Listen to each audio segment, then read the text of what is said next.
Oke, halo, selamat pagi teman-teman semua. Hari ini saya akan sharing ke teman-teman terkait Project Pacman, yaitu tentang Employee Survey Analysis, dan di mana project background atau latar belakang kenapa saya memilih Employee Survey, karena ingin mengerti bagaimana faktor-faktor yang mempengaruhi karyawan, kemudian kepuasan kerja, dan juga performa dalam suatu organisasi. Kemudian di sini juga karena saya ingin keluar dari zona nyaman yang biasanya saya datasetnya tentang penjualan, tentang sales. Nah, saya mencoba bagaimana untuk data karyawan yang biasanya berhubungan dengan human resource. Nah, kalau kita bisa lihat, itu datanya itu terdiri dari 3.205 karyawan yang menjadi responden. Nah, datasetnya ini diambil dari Kaggle, teman-teman. Di mana datasetnya ini mengandung informasi yang detail tentang karyawan-karyawan yang berada di departemen berbeda, job level yang berbeda, dan atribut yang berbeda juga. Kemudian tujuannya itu lebih untuk mengetahui korelasi, trends, dan juga potensial insight yang bisa membantu memperoleh untuk membantu karyawan dalam memperoleh kepuasan kerja yang lebih baik lagi, produktivitas, kemudian efektivitas organisasional. Nah, itu datanya saya mengambil dari Kaggle, teman-teman. Lalu untuk dashboardnya nanti akan saya share di akhir. Nah, selanjutnya langsung saja kita ke tujuan projectnya, teman-teman.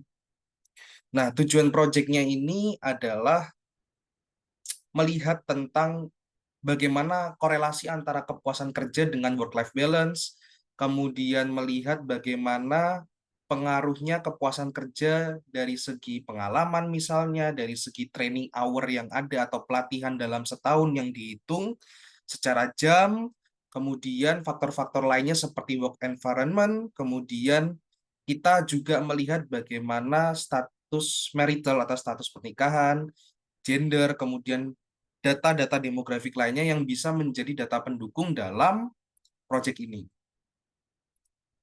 Oke, next. Nah, ini kurang lebih untuk datasetnya, teman-teman. Ada sekitar belasan kolom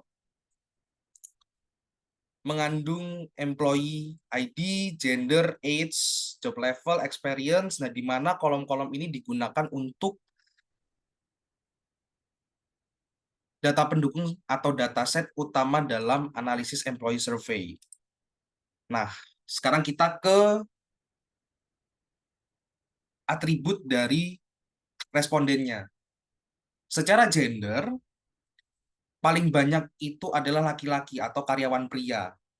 Dan secara umur, itu antara laki-laki, perempuan, dan juga jenis kelamin other, itu paling banyak usianya adalah sekitar 10 sampai 30, kurang dari 40 tahun. Lalu untuk marital statusnya, untuk gender yang other, itu mereka 100% single. Mereka belum menikah semua. Masih lajang seperti itu. Kalau perempuan itu paling banyak sudah menikah, begitupun juga dengan yang pria. Ya meskipun agak tidak terlalu mendominasi karena yang single juga banyak gitu. Nah, selanjutnya adalah employee department and job level. Kalau di sini paling banyak itu di bidang IT sama finance sama operation. Lalu responden yang ada dalam survei itu paling banyak job levelnya adalah middle, junior sama senior. Nah, selanjutnya kita melihat dari job level setiap departemen, yang dimana dilihat juga dari laki-laki dan perempuan. Memang dari secara departemen, kalau kita lihat dari departemen legal, IT, HR, sama customer service, itu hampir paling banyak didominasi oleh perempuan. Tapi di sini yang paling kentara adalah departemen IT ini paling banyak karyawan laki-lakinya. Kita bisa lihat di sini kan gendernya female, male, sama other. Nah, di sini departemen IT itu paling banyak cowoknya dari setiap job level yang ada. Lalu di divisi atau departemen sales, operation, marketing, dan finance itu paling banyak perempuan. Dari setiap job level yang ada didominasi oleh perempuan juga. Di mana di sini kalau kita lihat juga tadi kan IT ya, IT itu banyak ya, ada sekitar 14,34% di level junior, 20,16 di level middle, dan 25,58% di senior. Terus employee type-nya kebanyakan full time. Di sini kebanyakan ya full time dari setiap departemen yang ada. Terus education levelnya paling banyak bachelor degree. Mereka ngambil S1 atau sarjana. Dan yang kedua itu master S2. Sisanya high school dan PhD. Kalau dari secara departemen memang didominasi oleh yang lulusan sarjana. Nah, apakah mereka punya overtime? Tentu dari data yang ada, mereka tidak punya apa ya? Dia tidak bekerja melebihi jam kerjanya. Jadi tidak ada overtime working. Sekitar 69,1 merasa bahwa mereka tidak bekerja overtime.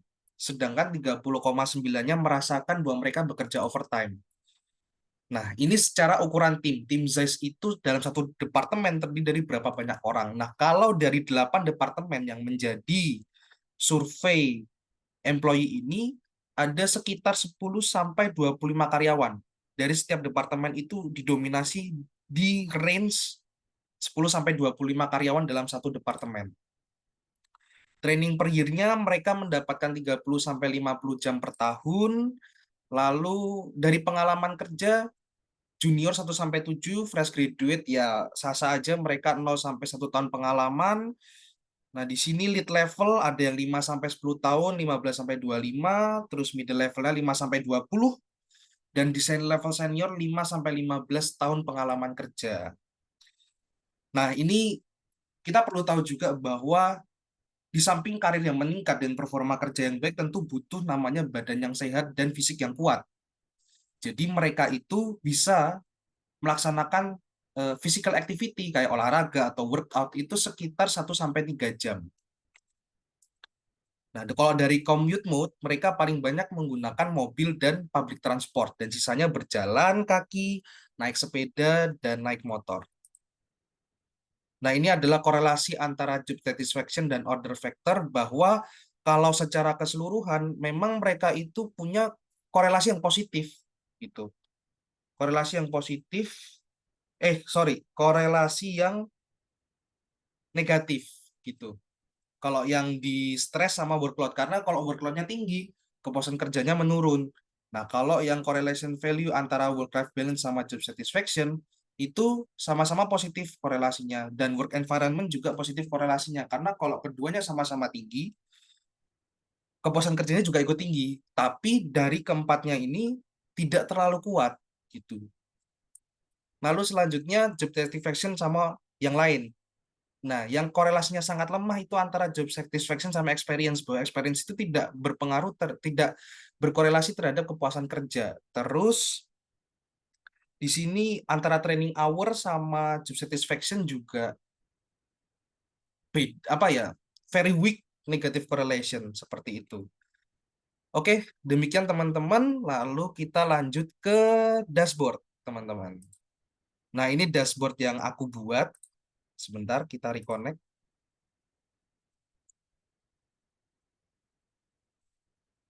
Nah, di sini sekolah Pacman, employee survey. Ini agak loading ya, teman-teman.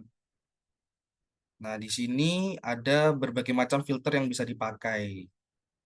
Contohnya kayak commute mode, departemen, gender, education level, marital status, sama commute mode-nya.